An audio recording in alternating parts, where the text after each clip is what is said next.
আসসালামু আলাইকুম। মালয়েশিয়ান প্রবাসী বাংলাদেশি ভাইরা সবাই কেমন আছেন? আশা করি ভালো আছেন। আলহামদুলিল্লাহ আমি ভালো আছি। আমি আজকে আসলাম মালয়েশিয়া অবৈধ প্রবাসী ভাইদের নিয়ে কিছু গুরুত্বপূর্ণ তথ্য। অনুরোধ রইল পুরো ভিডিও দেখার জন্য, তাহলে বিস্তারিত বুঝতে পারবেন। সর্বপ্রথম হলো এক ভাই কমেন্ট করেছে, ভাই মালয়েশিয়া যদি বৈধতা দেয় তাহলে যে সকল লোক মালয়েশিয়ায় বডি কন্ডাক্ট করে আসছে তারা ওই পাসপোর্টে কি ভিসা লাগাইতে পারবো কি না, বা এবং কি যদি মালয়েশিয়া বৈধতা দেয় আপনি কোন পাসপোর্টে ভিসা লাগবো আর কোন পাসপোর্টে লাগবো না, এবং কি পাসপোর্টের মেয়াদ সর্বোচ্চ কত দিন থাকা লাগবো, এই সম্পর্কে আজকে তথ্য দিব। অনুরোধ রইল পুরো ভিডিও দেখার জন্য। সর্বপ্রথম কথা হলো ভাই, আপনার যে পাসপোর্টে আপনি হয়তো যে কোনো রাস্তা, আপনি বাই রাস্তায় আসছেন বা পানিপথে আসছেন, এবং কি আপনি এয়ারপোর্টে দিয়ে আসছেন, এটা কোনো বড় বিষয় না। বড় বিষয় হলো আপনার সেটা হলো আপনার কোম্পানির উপরে নির্ভর করবে, এবং কি মালয়েশিয়ার সরকার কোন পর্যায়ে কিভাবে আপনার কোন প্রোগ্রাম বৈধকরণ চালু করব, সেটা চালু করার পরেই জিনিসটা ক্লিয়ার হইব বা সব কিছুই বোঝা যাব। সর্বপ্রথম হলো এখন বর্তমান অবৈধ প্রবাসী ভাইয়ের অনেক কষ্টে আছে। অনেকেই কমেন্ট করবার আছে, ভাই আমরা বৈধতা চাই, আমরা কলিং ভিসা চাই না। তবে যাই হোক ভাই, অপেক্ষা করেন। বৈধতা আর কলিং ভিসা একান্তই মালয়েশিয়ার সরকারের ব্যক্তিগত ব্যাপার। ইনশাআল্লাহ যদি মালয়েশিয়ার কর্মীর প্রয়োজন হয় বা কোম্পানি, যে সকল কোম্পানি যদি কর্মীর প্রয়োজন হয়, তারা যদি বসের কাছে আবেদন করে বলে আমাদেরকে অবৈধ লোক আছে তা বৈধ করে দিতে হবে, তাহলে সেই ক্ষেত্রে দেখা গেছে অতি দ্রুতই অবৈধদের বৈধকরণ মালয়েশিয়ার সরকার চালু করব। তবে যাই হোক, যারা আছেন বর্তমান অবশ্যই সেভে থাকবেন। আর সবার প্রতি রইল দোয়া, আল্লাহ পাক জানি সবাইকে বিপদ আপদ থেকে রক্ষা করে। আর সবাই নামাজ কালাম পড়বেন, বেশি চলাফেরা না করে সেভ মতো চলাফেরা করবেন। আর একটা বিষয় হলো, যে বিষয় আপনার পাসপোর্টে যদি কোনো ভিসা না লাগা থাকে, আপনার সাদা পাসপোর্ট সবচেয়ে বেটার। এই পাসপোর্টটা যদি থাকে, আপনার যে কোনো প্রোগ্রামে আপনি চালু করুক না কেন মালয়েশিয়া সরকার, আপনি সবটাই অংশগ্রহণ করতে পারবেন বা বৈধ হইতে পারবেন, আপনার যদি কোনো ব্ল্যাক লিস্ট না থাকে। আর যদি আপনার পাসপোর্টে দেখা গেছে ভিসা লাগিন আছে, ওই পাসপোর্টে আপনার সহজেই ভিসা লাগবে আছে না, বা ইমিগ্রেশনের থেকে ফেরত দেওয়ার সম্ভাবনা থাকে। যাই হোক, আর একটা বিষয় হলো, আপনার পাসপোর্টের মেয়াদ সর্বোচ্চ 18 মাস থাকতে হবে। 18 মাস থাকলে পারে আপনার পাসপোর্টে ভিসা লাগবে। এবং কি দেখা গেছে আপনার এখন বৈধকরণ চালু করলো, আপনি এখন পাসপোর্ট জমা দিলেন এজেন্টের কাছে, আপনার ভিসার মেয়াদ 18 মাস আছে, কিন্তু কত মাস পরে আপনার ভিসা লাগবে। যখন ভিসা লাগাতে সময়, ওই সময় দেখবে ইমিগ্রেশন আপনার পাসপোর্টের মেয়াদ কত মাস আছে।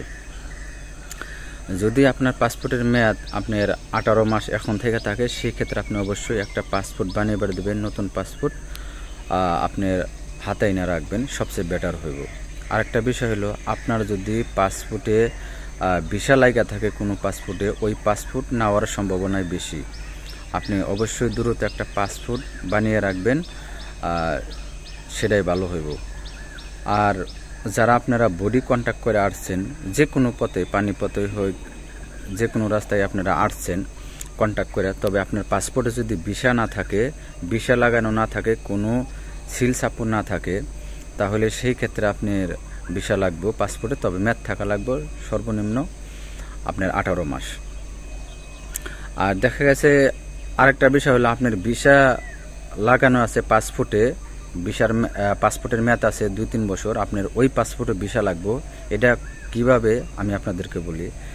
যেমন আপনি যে কোম্পানিতে কাজ করছেন, এখন ওই কোম্পানির আর ভিসা লাগে নাই, আপনি হয়তো দেশে যান নাই বা আসেন ওই কোম্পানিতে, এটা ওই কোম্পানির বসে যদি আপনাদের লাগায় পাসপোর্ট, তাহলে ঠিক ওই পাসপোর্টে আপনার ভিসা লাগবে। আর বসে যদি বলে আপনার নতুন পাসপোর্ট বানানো লাগবে, সেই ক্ষেত্রে আপনারা নতুন পাসপোর্ট বানাইবেন, অতি দ্রুত নতুন পাসপোর্ট বানিয়ে রাখবেন, সেই ক্ষেত্রে সবচেয়ে ভালো হইব।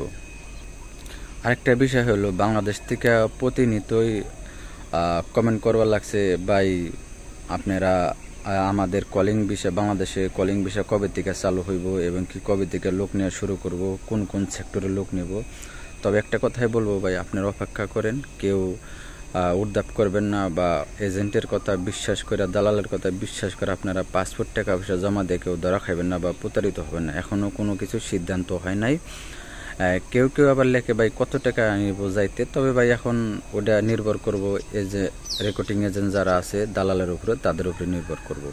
কিন্তু মালয়েশিয়ার সরকার যে নির্ধারিত টাকা দিয়ে দেয় ধারণ করে, ওই টাকার মধ্যে তো আপনারা আসতে পারেন না বা আপনারা মানেন না।